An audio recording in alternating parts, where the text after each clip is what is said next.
Welcome back to my Dragon Ball What If, the legend of the Saiyan God.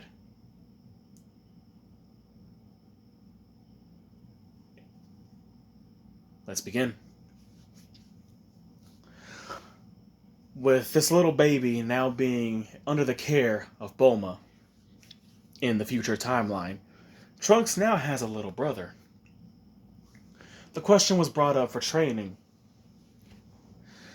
which was obviously denied. Now, there is an issue. The year that this child is brought to was age 780.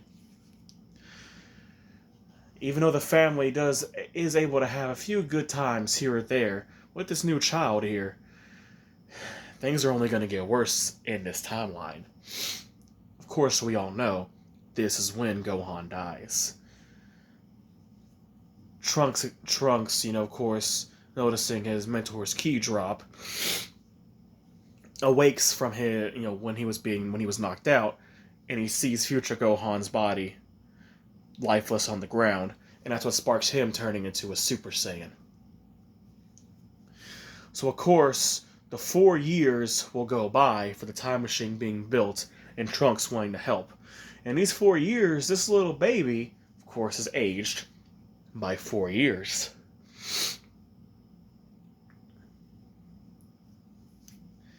Now, this little baby being, beat the son of a Saiyan in a tuffle with a power level of 50,000. This little baby, though, is more... He doesn't prefer fighting. He likes to help his mother build. He's heard stories about, Goku, Vegeta, and all of their exploits. Hearing about Raditz and the Saiyans and Frieza. And this little boy just never not being told about, his home. Until one day, the time machine has been built, but a bunch of people are being massacred by the androids. So of course, future Trunks wishes to go out and help. Bulma, though, not wanting him to do that, is, the time machine's ready, we could stop all this. But Trunks goes anyway to save these people. Of course, Bulma being worried about her son, and the little baby Beat being worried about his big brother. Even looks at his mom, well, Mom, is Trunks gonna come back? Her being worried, but tells him, of course he's gonna come back. He always comes back. Of course, we all know how that all goes. He does come back, but he's brutally beaten. Now, this does spark something in the little boy, Beat. Seeing his big brother so badly beaten sparks this rage that he's never felt before. His brother's near lifeless body, just barely able to even move, of course passing out on the floor. Bulma tending to him, this little child, though, erupts in anger. An anger that's reminiscent of the anger that a baby Gohan has, or a young Gohan had. And his power skyrockets to a multiple of 10. And with that, the time ring begins to act up. The sky begins to darken, and a rift is torn through the world. So this is where the child's been. Interesting. To think you could truly escape to another time. Although this one doesn't look to be in the greatest of shape. With that, 2 figures appear before the god. Hey, who are you? Cat Thing, what are you doing here? With him, Cat Thing, bite your tongue, human. You are addressing your god. The young woman replies, a god? I don't think so. We've already killed one like you. You're probably no different than him. Is that so? Well, maybe you two should show me what you've got. In an instant, both the androids rush Lord Beerus, this god. it is a fruitless effort, and the androids are easily, pushed aside. Hey, this guy's actually pretty strong, sis. Well, what do we do? With that, Beerus just chuckles to himself.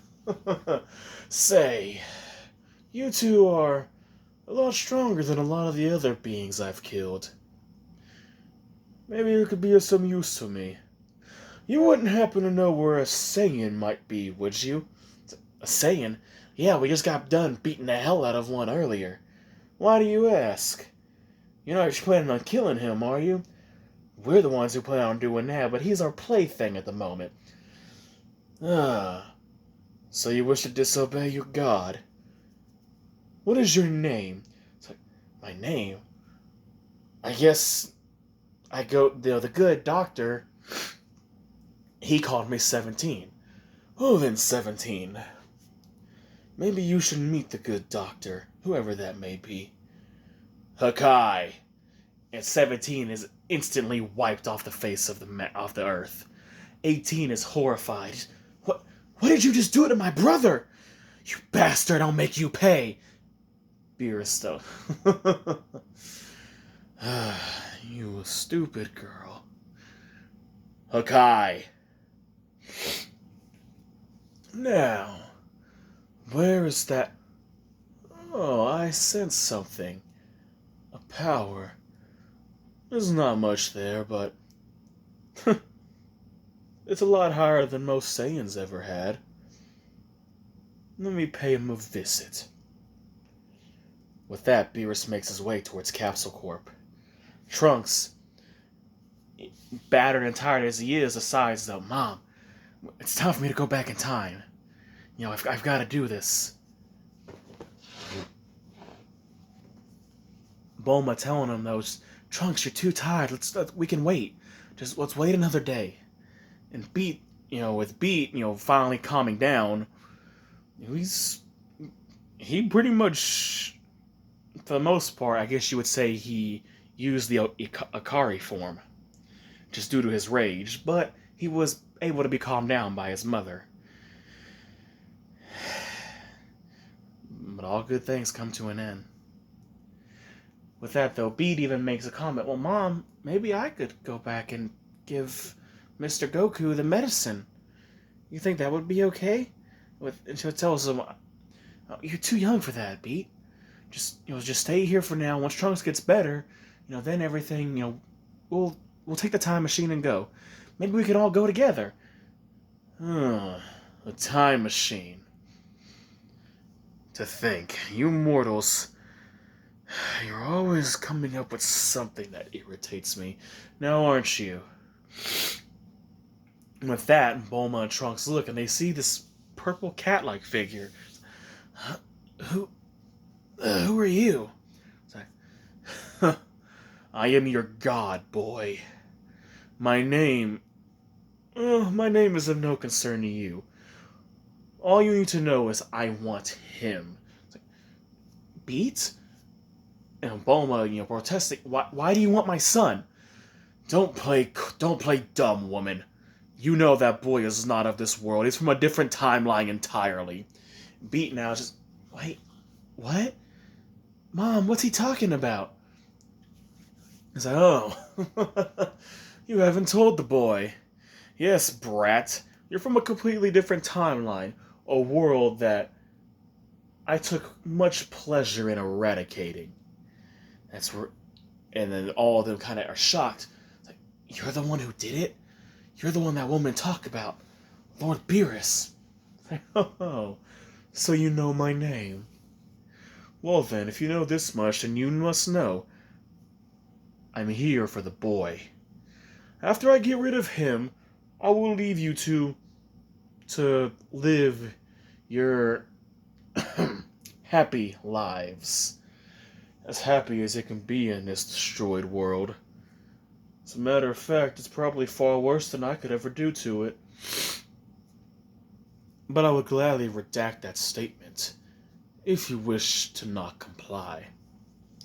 Trunks, struggling to get up, though, pulls out his sword and he's ready to fight. There's no way in hell you're taking my little brother. I've already lost too damn much. The androids took away Gohan. They've taken away everything from me. Androids? Oh, well, I'll let you know I've already gotten rid of those two things. They're nothing but insects to me. What? You killed... But how? How could you be that strong? I don't believe you. Bulma now actually motioning for Beat into the time machine. It's like, Beat, take this medicine and go. Quickly. The coordinates are already put in. Just go. We'll be fine. But Mom, what about you and Trunks? Just Beat. Just go. Where do you think you're going, boy? You're not going anywhere. With that, Beerus raises his hand. It's like, I'm going to get rid of you right here and right now. Trunks getting ready to fight. You're not putting a hand on my brother. With that, Beerus points his hand at him and just... Hakai. And Trunks is instantly wiped off the face of the earth. The little boy screams, Trunks! And Bulma, just gasping and just terrified, tells Beat, Go! Go now! With that, Beerus ends up walking to her. Same thing, Hakai. Now, boy, you die. And he readies a ki blast. Shooting the time machine. Manages to hit the time machine, but not before it teleports. And the last thing Beat sees is that menacing god, Beerus, killing his mother and his brother. But the impact from the ki blast hitting the ship ends up knocking it out of its original trajectory for what timeline it was going to. And the young boy even hits his head on the time machine and ends up passing out. And then nothing. Eventually he comes to. He ends up opening the time machine, he's hurting, and this boy, he just begins crying, screaming out in anger and pain. He's lost everything. His mom, his brother, they're all killed because of some god. Why?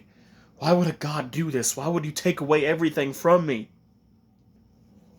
Erupting, he just erupts in just despair. His power skyrocketing once again. Eventually, though, his screams end up making him pass out. He awakens a little later on, trying to figure out what he can do. He doesn't know where he's at. He's in a nice green forest. Time machine has some damage done to it, so there's no going back. He puts the time machine in the capsule, and he decides, wherever I'm at, maybe I can find my mom. Something, just anything. He ends up flying around the city, or flying around trying to find just something, and manages to find a city. It's like, hey, that looks like my home. He manages to find Capsule Corp. The little boy knocks on the door, and a young woman with, blue hair opens the door. It's like, hello? Who are you? The little boy ends up hugging her, and he just starts crying. Mom, you're okay. Bulma, though, not knowing what's going on, is like, who are you? Why are you calling me Mom? The boy, though, just such despair. Tears rolling up in his face. He's just crying so much. Now knowing, well, I'm in the past, but what timeline? What era? What age am I in? After, Bulma's able to calm him down, start from the beginning. Who are you? You called me Mom. You must be mistaken. I don't have any children. And he just tells her everything that happened. And what he learns is he's in a year before Raditz appears in the time. 1 year before Goku's brother shows up. Him thinking to himself, I just, not knowing what to do. Was just a little child. Bulma decided, if you're, my son from the future, do you have anything to prove? You have a Capsule Corp jacket, but is there anything else? Of course, he shows her the capsule with the time machine. She's taken aback by this, so she does go ahead and decide, well, if I'm your mom, I'm gonna go ahead and keep you and raise you.